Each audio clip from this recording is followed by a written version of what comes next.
La Ligue s'attaque à tout ce qui est violence faite aux femmes. Violence sexuelle, violence psychologique, violence économique, violence physique.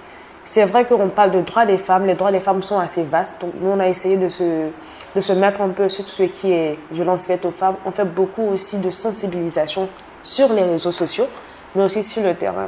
Sur le terrain, on a 4 champs distincts. On a le suivi juridique, c'est-à-dire qu'on nous contacte très souvent pour des cas où il faut amener la justice à pouvoir se prononcer.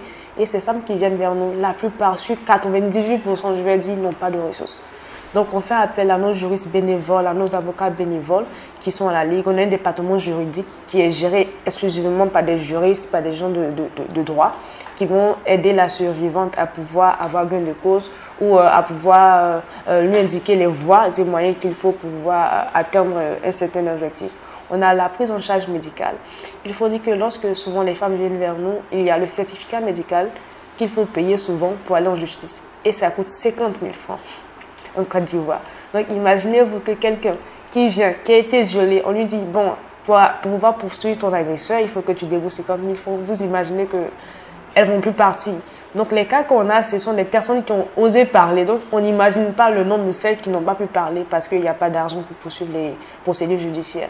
Donc nous, on s'occupe de pouvoir les aider, on paye les médicaments, les ordonnances souvent.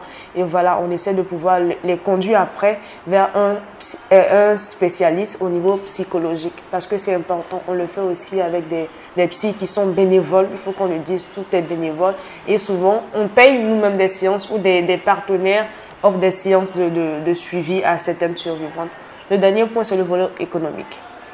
Parce qu'il faut le dire, quand une femme peut dire, bon, je quitte la maison, j'ai été battue, je repars chez mes parents, je repars chez une amie, après, qu'est-ce qu'elle fait?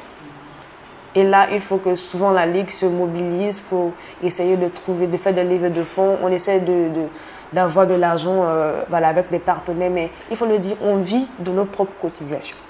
La Ligue n'a pas de soutien financier voilà, de manière continuelle. On vit de nos propres cotisations. Et aussi, on a commencé à faire la commercialisation de nos gadgets avec la Ligue où un bénéfice est reversé à toutes ces femmes qui ont besoin d'apports financiers. Donc, c'est comme ça que la Ligue évolue. On a des partenaires ponctuels qui nous aident sur des activités. Par exemple, Engender Health, qui est une association, une organisation américaine. On a ONU Femmes, on a l'UNFPA, on a PAC, UNICEF avec lesquels on a collaboré pour la journée de l'enfance. Ce sont des partenaires qui nous appuient de manière ponctuelle. Mais la Ligue vit de ses propres cotisations, de ses propres ressources. Notre plus gros défi actuellement, on essaie de pouvoir mettre en place un centre ou un refuge qui sera géré par la société civile pour accueillir les survivants. Parce que notre ministère essaie de faire des efforts pour pouvoir aider dans ce sens-là avec la création du centre Pavillons qui, pour ma part, n'est pas vraiment fonctionnel parce qu'on nous a dit que c'est fonctionnel, mais il n'y a que 8 places. Ce que je trouve insuffisant pour toute la Côte d'Ivoire et même pour Abidjan, ce n'est pas suffisant du tout. Donc je pense qu'il faudrait aussi mettre notre expertise aussi sur la table, par exemple, parce qu'on ne peut pas toujours attendre tout de l'État. Il faut qu'on puisse se lever en tant que société civile, chercher des partenaires pour pouvoir avoir un centre à nous, pour pouvoir mettre ces femmes-là en sécurité. Parce que la première des choses, lorsqu'elles nous disent « je veux partir », je vais où? C'est la question.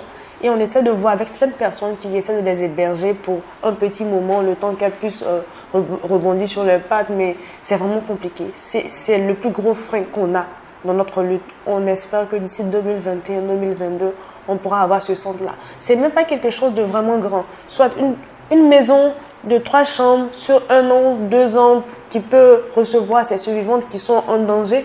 Parce que souvent, quand elles sortent, elles me disent, mon mari à la maison, je retourne, il va me taper encore. Pour le mettre déjà en sécurité, le temps qu'on puisse trouver quelque chose, peut-être un centre de passage même. Pas pour le garder sur une longue période, mais un centre de passage, c'est important. Et c'est notre plus grand défi. C'est notre plaidoyer le plus bouillant pour l'instant. Une fille ou une mère vivante à la maison est mieux qu'une femme mariée dans un cercueil. C'est important que les parents sachent soutenir leur fille. Quand elle revient, c'est pas grave. Si elle ne peut pas trouver le soutien avec sa famille proche, elle ne pourra pas aller loin. On a eu plein de cas où des femmes ont été abandonnées par la famille qui leur dit « mais tu t'en vas, tu ne pourras plus te remarier ». Arrêtez de mettre des limites ou arrêtez de mettre assez de pression à la femme. On a déjà assez de choses à gérer. Et quand une femme prend son courage pour dire « j'ai été battue, je veux revenir à la maison », acceptez de la reprendre. Si vous ne la reprenez pas, qui va la prendre? C'est ça, on a beaucoup de choses à gérer, mais la société, la famille a son rôle aussi. Vous devez protéger, c'est votre enfant, peu importe. Qu'elle soit mariée ou pas, elle vient de vous.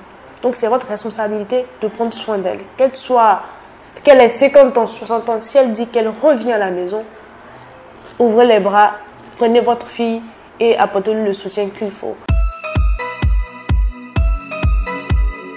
Les 16 jours d'activisme ont commencé le 25 novembre. Et à la Ligue, on a un calendrier d'activités chargé. Je voulais aussi dire que la Ligue n'est pas seulement qu'en Côte d'Ivoire. On a ouvert 2 branches. La première a été lancée le 11 octobre au Bénin, la deuxième au Tchad. Donc on a plein d'activités. On a des activités de sensibilisation dans les écoles parce qu'il faut commencer par la base. Donc au Tchad, elles sont allées dans les écoles primaires pour parler et les enfants ont exprimé ce qu'ils ressentaient, des petites filles, des petits garçons qui essaient de comprendre ce qu'était le droit des femmes et c'est vraiment exceptionnel. Ici en Côte d'Ivoire, on a commencé déjà à Boaké et à Yamoussoukro avec ONU Femmes et il y a la diffusion du film Résolution produit par Elvin Ailey Juen qui parle des violences faites aux femmes et c'est un film vraiment qui donne beaucoup de conseils et les jeunes élèves ont vraiment apprécié. C'est dans un environnement scolaire, il y avait des écoles, des établissements privés et je crois que le message est passé.